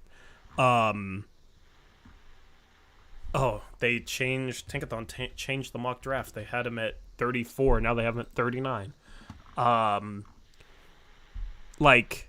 In his past 5 games, 13 against Clemson, 5 for 9, 3 for 6 from 3. He also had 6 assists, 5 rebounds. Right, you like that? And then next game. Do you like that? You like that? I said that kind of weird. Shout out to Kirk, man. The next game, 15 minutes against Boston College. Fouls out. Doesn't score. 0 for 4 from the field, 0 for 3 from 3. Next game against Duke in 20 minutes. 1 for 7 from the field, 0 for 3 from 3. 2 points. He did have 4 boards, 3 assists. But, yikes. That's back-to-back games. 35 minutes, has 2 points. But then his last 2 games, 16 against Georgia Tech, 5 for 10 from the field, 4 for 8 from 3, 6 boards, 4 assists. And then his last game against North Carolina, 14 points, 5 for 10 from the field, 4 for 7 from 3. So the problem is he started to put it together. He legitimately didn't play more than 23 minutes his first 7 games. He had a couple games where he barely played, didn't score. Yeah. And then he starts to legitimately put it together, has some impressive performances at 21 against Wake Forest, right? The thing is, he's still inconsistent. So if he can have more of these good performances more consistently, and one of the things I'm looking for is him getting all the way to the rim, because he moves well and he handles the ball well, but he doesn't get to the rim at the rate I feel like he should get to the rim at. If he can start getting to the rim more and be more consistent, he has a chance of rising up to 5th on my board. Yeah, I don't know about that high, but yeah, definitely mid to late lottery. Yeah, I mean, 6'8", knockdown 3-point shooter, creator, can pass. That's I've talked about on post-game streams. Guys, forwards that can dribble, pass, and shoot, and play some defense. Keyshawn George could be one of those forwards that can dribble, pass, and shoot. Right? Checks all 3 of those boxes. So it could get much better, all those things. Yeah, exactly. So, there's a legitimate chance that I have him, 5th on my board at the end of this thing, depending on how the rest of his season goes, because all those traits are what I'm looking for. That's why I'm high on Dylan Jones. He can dribble, he can pass. He has to measure well. If he's 6'4", he falls down outside my top 20. If he's 6'6", he probably remains in my top 20, because he can dribble, he can pass, he can score. He has an NBA body. He kind of reminds me a little bit of a bigger Josh Hart. He rebounds the hell out of the ball for his position.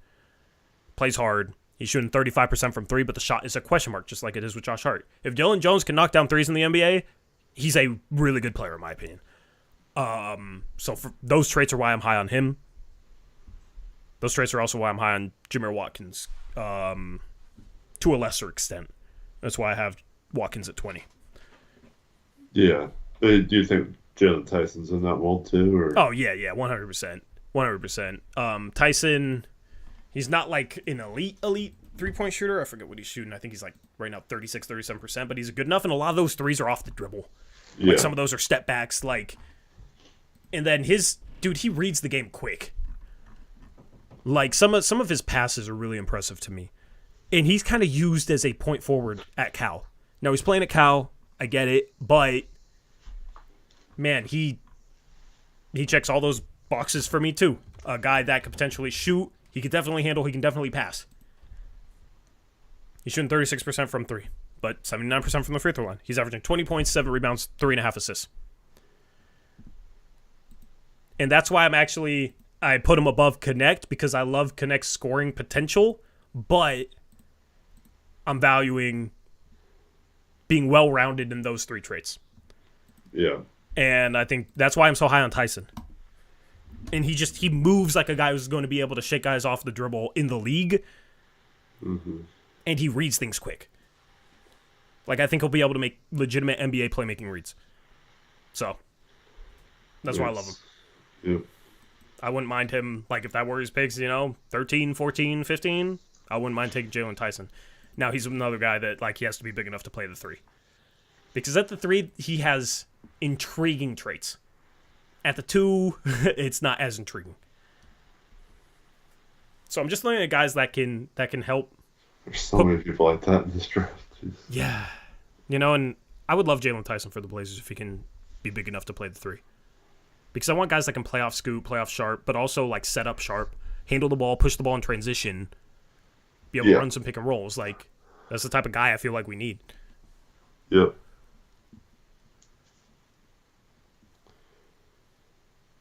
We should have at some point, like, well, next time we do this, have like last, last big board. Like Keyshawn George is 5th on your board. Last is 9th or whatever you have him, 16. Yeah, I could do like a little like plus, like a green plus next to the number. Up 11. Yeah. Yeah, I should do that. I'll do that. Yeah, I think there's enough space in that box. I can move the numbers over to the right and do like a. Or I could do it on the cards too. I don't know. Yeah, I'll definitely do that because that would be a great way to track these guys' stock where we have them. I'll do that for sure.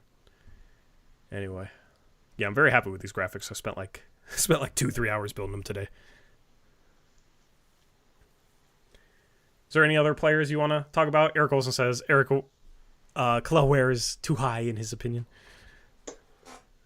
I mean, bigs that have ability to do a lot of different things are intriguing to me. So he can shoot, he can score, he can block shots, he can pass a little bit, he can rebound. So I know he's a little finesse still. I think he needs to put on some weight and stuff, but overall, I'm intrigued by bigs that could do multiple things. Yep, absolutely. So a couple guys that I feel like consensus are definitely top 20 that we have outside the top 20 are Tyler Smith. Where do you have Tyler Smith at? I want to say it's like around 30. No. I like the shooting. Nothing else really jumps out at me. Mm-hmm. And I know having a big that can shoot is good, but I think he's going to measure smaller. He seems like 6'8", 6'9" to me instead of 6'11". And so, yeah, I might, if he's actually legit 6'11", I might change my mind, but yeah, I don't think, I don't know, I just don't think he does enough and isn't a good enough.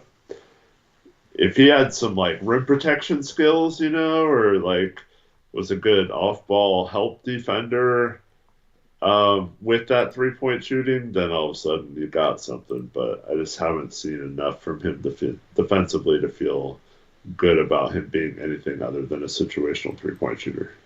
Yeah, I agree.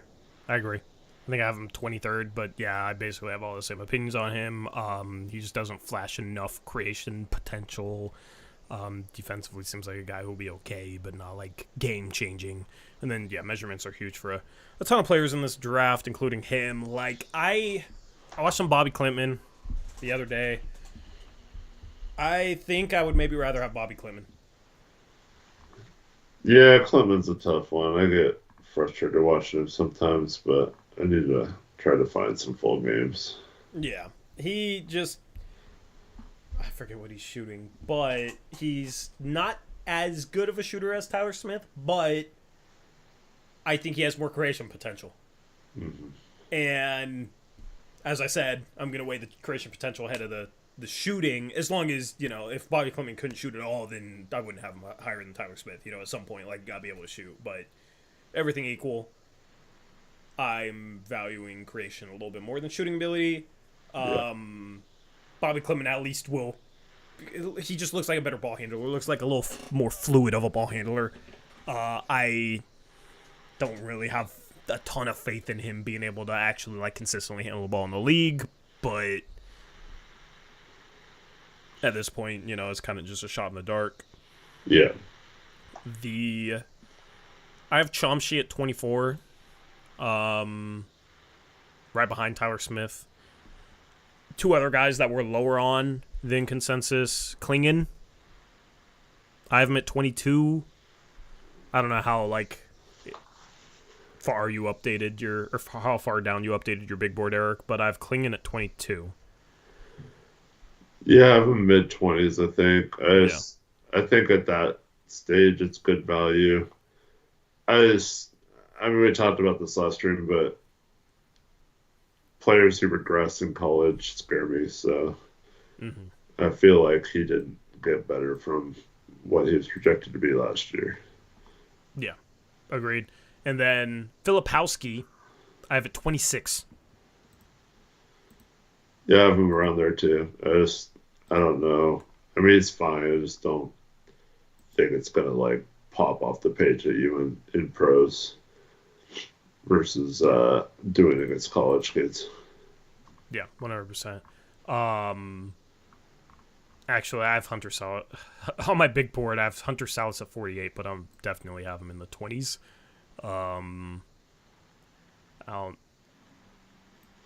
I don't know, man. Just watching him at Gonzaga, it's just I haven't watched him enough at Wake Forest because he's literally a completely different player. And the memory of watching him in Gonzaga is still burned into my head. That guy did not look like an NBA player, but this year he's been freaking phenomenal. He's awesome. Wake Forest, I don't get it, but transferring was great for him. I'll say it. Yeah. Unfortunately, I wish we had him playing like this. You wish you had a 50% 3-point shooter. Yeah, and a guy that can defend. Man, but Salas is I think Salas is the best prospect in the 3-and-D 2-guard mold. Yeah. Yep, I agree with that. There's actually not a lot of 3-and-D 2-guards, it feels like. No, not unless someone like Jacoby Walter gets better on defense. Yeah. But then he's more than just that, He's a lot of his upside creation, so... Yeah. I guess maybe Reed Shepherd.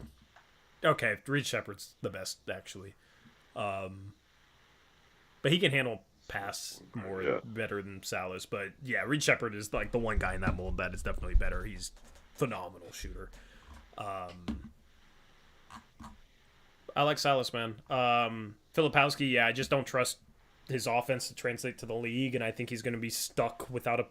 I don't know. Defensively, I feel like maybe I'm being a little bit too hard on him after watching some recent stuff, but I don't know. Is he actually going to be able to bang with centers? Is he actually going to be good enough defensively out on the perimeter guarding fours? He's a little positionless to me defensively.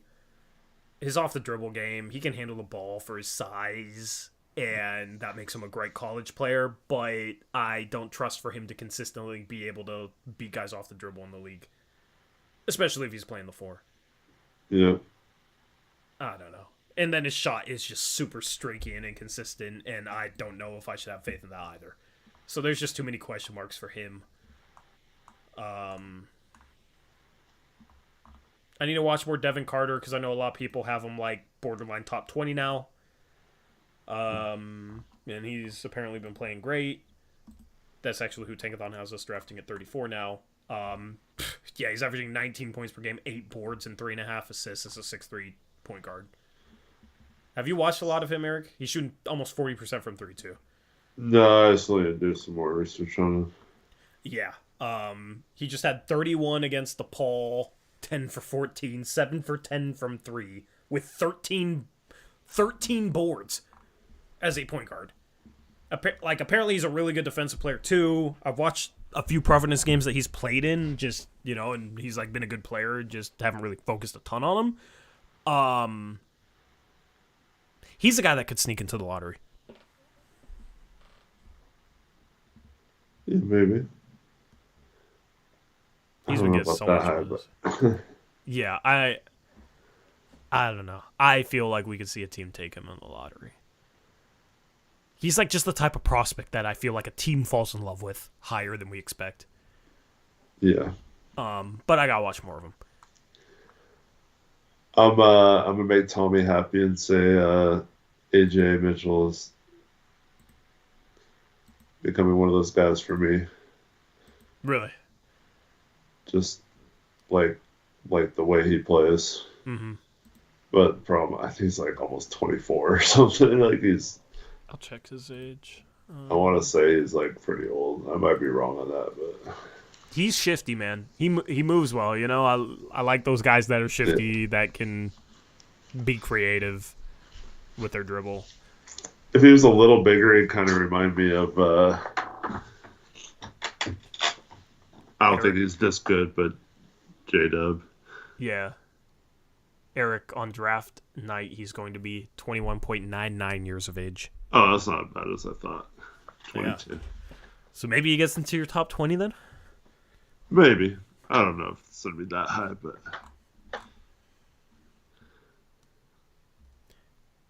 It's just tough with those guys in those smaller conferences. I wish we got to see him play against more legitimate talent at the college level more consistently.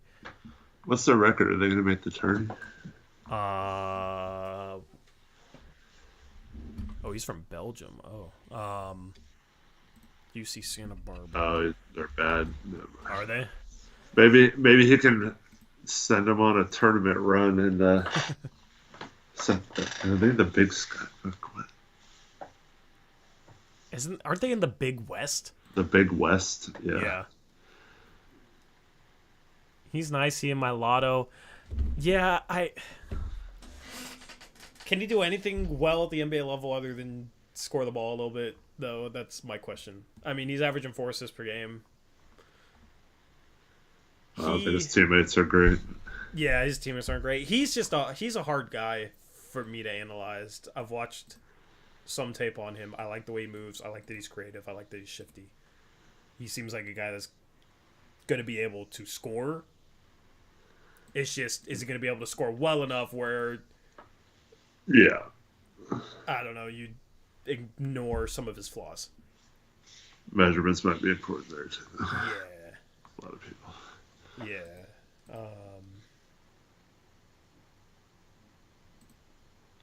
Not a 3-shooter. He shoots 38% from 3 on 2.5 attempts per game. I wouldn't say he's not a 3-shooter. Yeah, it's okay. Where PJ Hall?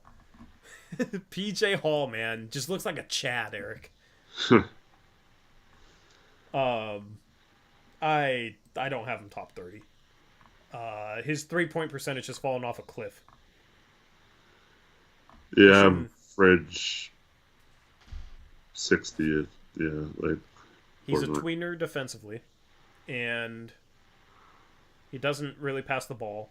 He loves posting up. He's not going to be a post-up player in the NBA at the 4 spot. At the 5, I feel like he's going to get abused defensively. And then, I don't know. When he was shooting the ball really well earlier in the year, at least if he was still shooting the ball well, you could say, okay, he could come in and be a stretch 4 that can, I don't know. What else does he do at the NBA level? I don't know. I saw some people talking about Jared McCain earlier. And then Eric Olson says y'all don't like Donner McCain. For me, with McCain, absolutely love his shooting. So that's... I mean, I have him late first, but I feel like he's a shooting guard trapped in a point guard's body, and he doesn't really have quickness or point guard skills. other than that shooting. So I get worried about him, like what his role in the NBA is going to be. I think he's a smart player. Yeah, He for just sure. isn't somebody that like creates like that Uh-huh. or handles the ball like that. Like if you could combine him and Foster, I think would be a really good Yeah, player. But yeah, 100%. Yeah, because they got Caleb Foster, they got Jeremy Roach, so he isn't tasked with a whole lot of that. So maybe he can do a little bit more. But they got Proctor too. I feel like McCain's listed as 6'3". I kind of just discount everyone an inch. Like, Mm-hmm. is he gonna be 6'2"? It's hard to be a 6'2" guard in the league if you don't have point guard skills, even if you're a phenomenal shooter. Like, he, you know who he could kind of be, maybe, is Seth Curry. Yeah, yeah, for sure. Yeah, I was thinking. I mean, he's not as tall as him, but I mean, someone else that went to Duke and who was drafted early in the second round by us, Gary Trent Jr. Yeah. Like his game seems similar to that, Yeah, he plays hard, just he's not as smart. big. Yeah, He has a lot of good intangibles. If he was 6'5", he'd probably be like 19th, 20th for me in that range. But like, I'd rather have Hunter Salas. Hunter Salas is bigger. Hunter Salas is shooting similarly well from three. I think Hunter Salas is shooting even better from three actually this year. Hunter Salas is, in my opinion, a better defender. Hunter Salas is terrific defensively. well, they're both tearing it up the last 10 games or whatever.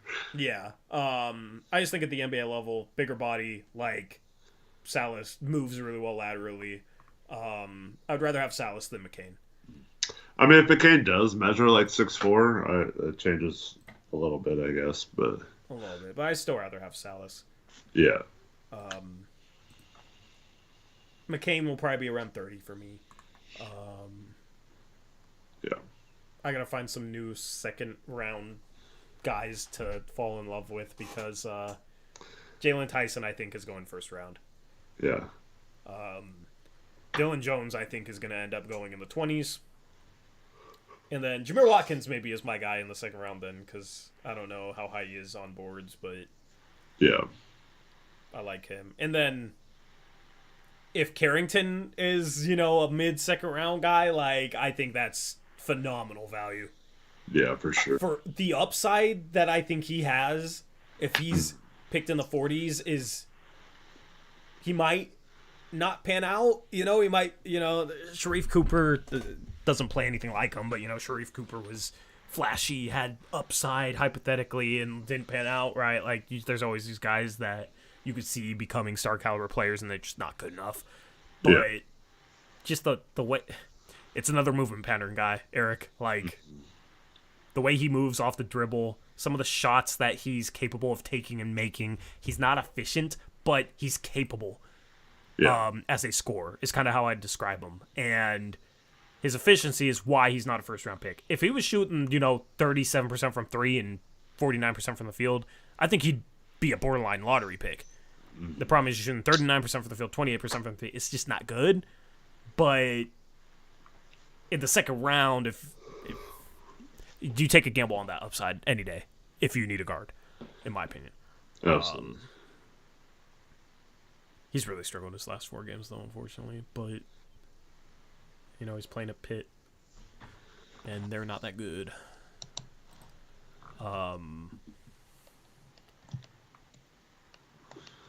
I need to watch some Caravan. I want to watch him. I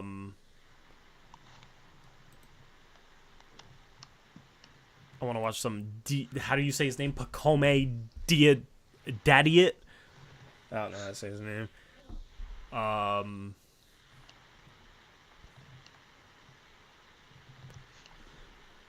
I feel pretty good about the tape that I've watched on like the top 30, 35 guys right now.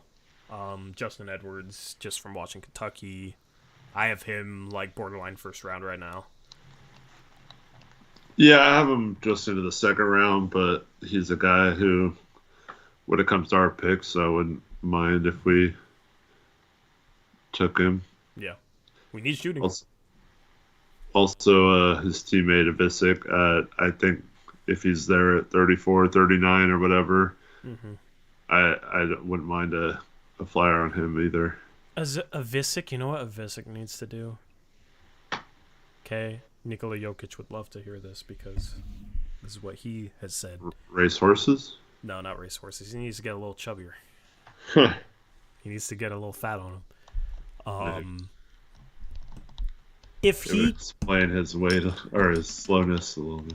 Yeah, like with him, with his skills, with his height, it's fine if he's slow if he has a body he can use.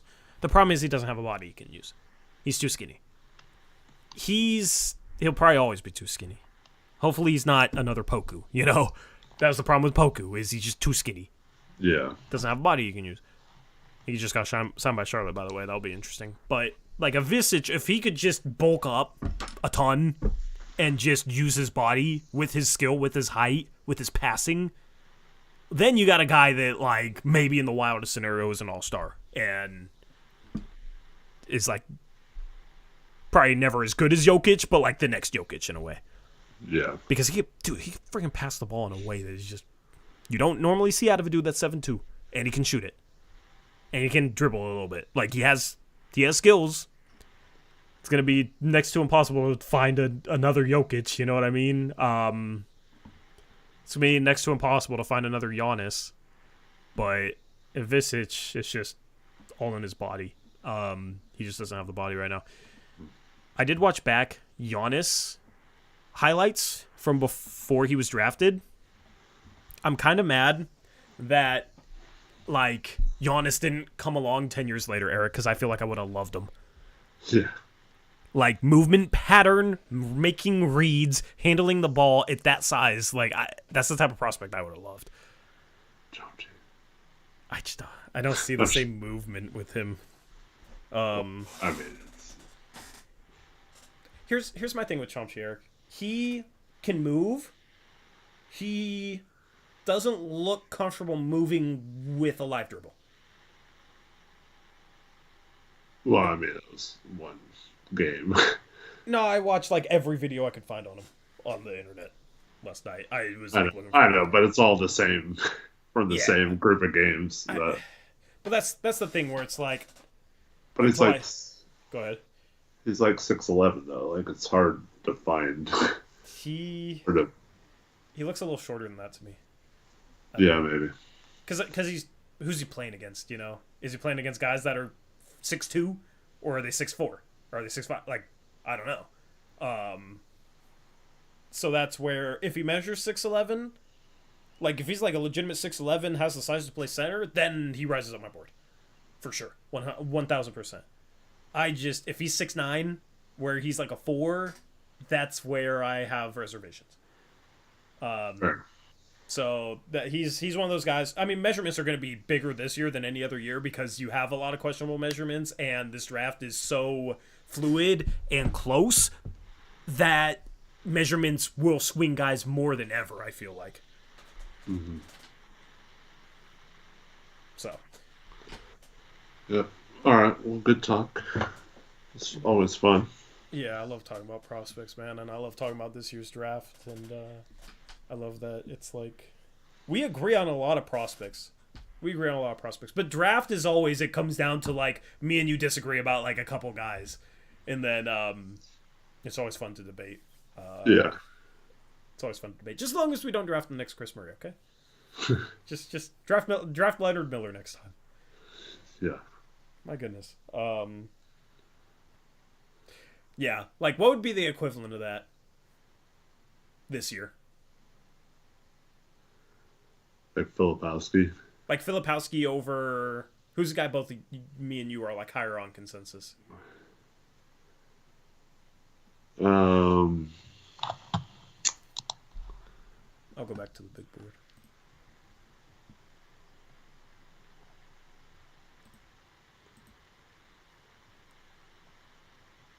Like, you know what it would be? You know what it would be, actually?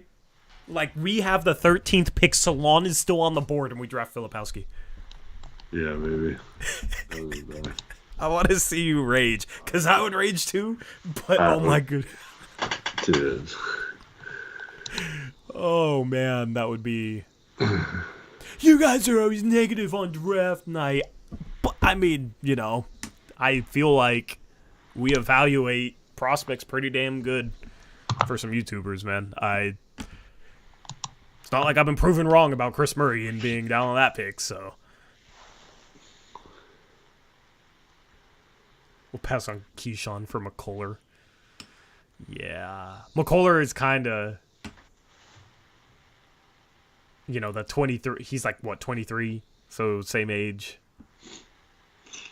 Filipowski at least is like 20 or whatever, so. Anyway, that's the problem with the Warriors pick falling is, like, I had hoped that we could get so long with that Warriors pick, but as the days pass, it's getting less and less likely. So now I'm trying to find guys in the range where I feel like that pick's going to end up, which I think they're going to make the playoffs now. Yeah. Trying to find guys in that range. I did have Holmes, like, higher. I did have him, like, 12, 13. Measurements are important for him, too. I just wish I don't know. I don't know if he's going to be a great rebounder at the NBA level. Like, I don't know if he's going to rebound well at the center position. Yeah. He's, like, not... I don't know. He's athletic. He can move. He's able to block some shots because of that. I just have a few reservations about his ability to play center just with small things. I think he'll be able to get away with it because he's skilled, because he can shoot the 3-ball, because he can pass the ball a little bit. I think he has upside because of all that. Yeah. There's just a couple questions that had me drop him to 18. Anyway. I think that's going to wrap up the stream. Appreciate you guys hanging out with us. Love talking about prospects. I love the draft. Eric loves the draft, so I'm looking forward to being able to update this big board. March Madness is coming up. It's a great time to scout, so. Yep. Life advice time says Max. No, it's midnight, so. Let me go to bed. Gotta let Eric get some sleep. So, yeah, we're out of here, but we'll be live again. Go ahead. Friday, Saturday, I'll be good to go. Yeah. Yeah, we got back to back Memphis games. We'll do like half life advice. Yeah. Back-to-back Friday, Saturday night games. Well, there goes my weekend. Saturday, I'm going to try and watch a lot of games on Saturday. Especially because we have a stream the night before and then the stream Saturday. Those games are on the road. We're finally on the road again. Yeah. Which... Next 3 are on the road, and apparently Scoot's not going to play in that. Yeah. And for Friday, Saturday games, I kind of like that they're earlier. Yeah. I kind of like that, actually. Yep. So, yeah, Postgame Show will be going live approximately 7:30 p.m. Pacific time on Friday and Saturday. Both those are 5 p.m. tip-offs. We're also going to have another stream between now and then. That's going to be on our second channel on Thursday, a couple days from now. And that'll be Blazers Uprise Live. We're going to have, let's see, 1, 2, 3, 4, 5, 6, 7, 8 games to pick for picks against the spread. I went 0-5. Actually, we had all the same picks, so we both went 0-5 on Monday. Ooh. I'm disgusted. And chat continues to do well, so. It's not our fault the teams suck. Yeah, man. I had a good day the day before, too. I'm very frustrated about that. But, yeah, one pick is going to spread 8 games, so that should be fun. And then we'll have the post-game streams Friday and Saturday. That's going to be our week of content. Anything else, sir? Thanks, everyone, for watching. Hope you have a good night. Hope to see you on those streams later in the week. Yep, sounds good. I appreciate y'all tuning in. The Blazers lose to the Heat, but make it a game. Make it competitive. So that's always good. DeAndre Ayton exits the game with a sprained hand. On Thursday, maybe we'll be able to update his injury status. Just another injury status to update. Got too many Blazers Uprise Lives titled after injuries, so we'll see what happens with that. Anyway, that's a wrap. We'll catch you guys on Thursday on Blazers Uprise Live. Until then, as always,